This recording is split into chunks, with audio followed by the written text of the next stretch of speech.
The task of reversing climate change and carbon emissions seems daunting, but a new study has a surprisingly simple solution. Sven explains.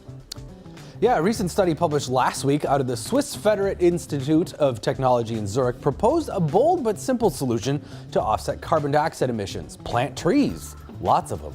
If we could plant new forests the size of the United States, that could gobble up 25% of carbon dioxide emissions. That's 100 years worth. CO2 is a potent greenhouse gas. That's because, us humans and animals inhale oxygen to survive. Plants need the opposite, carbon dioxide, to survive. It's the first ever study to determine specifically how many trees can Earth support and what might their impact be.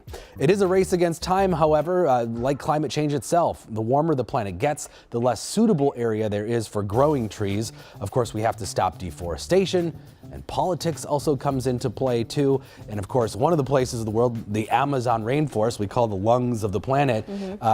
President Bolsonaro there of Brazil promised to dig in there and develop the Amazon, and already in the last year, 60% increase in deforestation. Which is not helping. No, we're losing 1.5 soccer fields worth per minute of the Amazon rainforest. They're mowing that down, but I mean, you say planting 1 trillion trees, like that's not a problem. Like, are there even 1 trillion seeds out there? I mean, what the heck? the point was to quantify what it would take and what would the result be. But obviously we have to stop deforestation and add new trees, so it is still kind of a daunting thing to do. It's a process for sure. Hey,